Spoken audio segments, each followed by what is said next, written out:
it's Wendy Passmore here. And I just thought this morning I would share some of the thoughts that I received from the Summit on the Future of Christianity, which was hosted by the Center for Action and Contemplation this past week. I just felt there was some food there for us to think about. One of the Okay, well, I'll just start. I'll just go through the notes and see what you think. Um, so some of my thoughts that I wrote down were the church has long been obsessed with self-preservation, and from this position, it's incapable of bringing reconciliation. The Christian cause will be quiet and a hidden one praying and doing justice.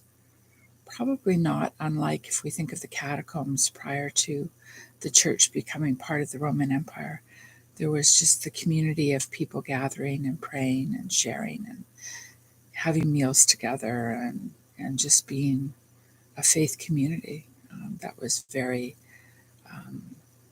personal and intimate. And so maybe there's a move back, to that kind of experience in our faith communities. And there needs to be an openness to the creative work of the creative spirit. Sometimes we get so stuck in the way we always do things that we're hard to be open to respond to the Spirit's activity and movement. A very important note that I made was that the Christian community going forth will need to bear witness to its mystical heritage. And I often have wondered, what would it have been like if the tending to our heart's response to the divine, to God, in meditation and contemplation, if that was one of the pillars of our gatherings, that we spent time in that quiet place and encouraged to tend to the inner life before God, what difference that would have made in the world. And the mystical tradition is very much part of our Christian heritage. And so there seems to be a move back to connect with that. And there's hope in that. This was really an interesting point. James Finlay, who was in the Thomas Merton tradition, and actually Thomas Merton was a spiritual director, and he was a monk in that monastery for a while. And then he came out and became a psychotherapist, and just a deep, beautiful soul. And so someone asked him, if Christianity came into therapy, what would your diagnosis be and what would the cure be? And his response, I thought, was very interesting. He said the diagnosis would be that Christianity was seduced by empire, and the cure is the tender-hearted love of Jesus. So just to sit with that, the seduction of empire, starting from the Roman Empire on, and it's never been anything different, really. There's been different movements, but the seduction of empire, and the cure is to reconnect with the tender-hearted love of Jesus in that intimacy and relationship. So there's alternative orthodoxies like Richard Rohr and the Center for Action and Contemplation has a series on an alternate orthodoxy, which has always been part of the stream of Christianity. And there's lots of different elements to that. And that could be something we could all look at, to see what the Franciscan movement brought to us in terms of an alternate way of being a Christian in the world. Of course, Francis, as many of you know, is my guy. So I think there's a lot there that we can learn And I won't go into it now, but maybe another time.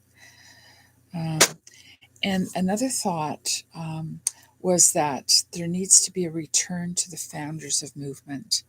Even the Franciscans have moved from Francis's sense that we're not called to be priests, we're called to be friars. Everyone's equal, like we all have gifts to bring to the table. And there's been a move in the Franciscan community away from that kind of feeling that Francis had, that he was just a guy out on the road, just loving creation, loving the birds, loving every person he met, bowing before the beauty of the creativity of each and every creation of God. And then the founder of Christianity is Jesus. And so maybe there needs to be a return to Jesus and his teachings, that we can embrace what Jesus taught and how to be in community with that. A need to move beyond tribal consciousness.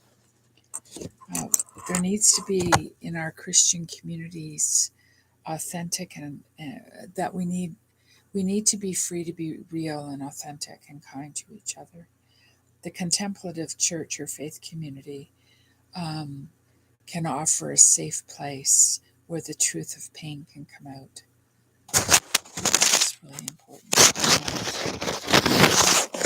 Going to these church and faith communities with pretense that everything, but it's a place where we can be real and honest and be for each other what we need. And the last, perhaps a helpful image is the church being in the belly of the whale, in a dark place, and will be spewed out onto a new land. And it was said the cloth is being unwoven, and don't try to patch it.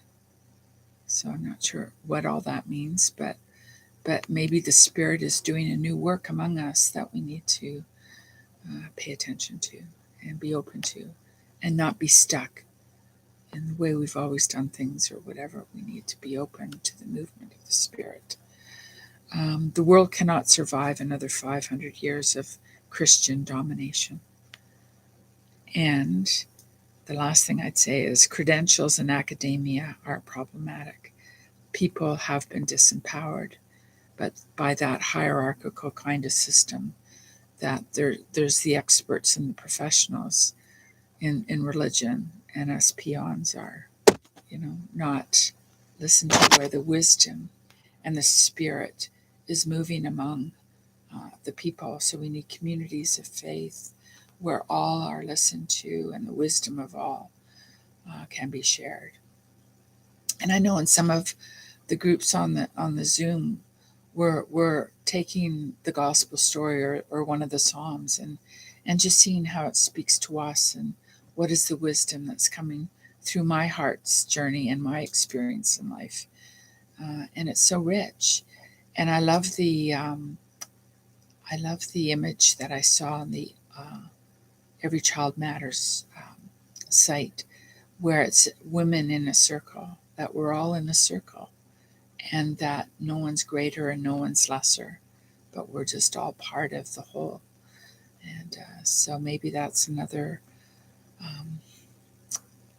movement of the Spirit for the future of Christianity, that we all have gifts to bring and to share. So those are the thoughts that I got from that summit. So I thought I would just share them with you, and maybe there's something there to chew on. So till next time, have a wonderful day. God bless.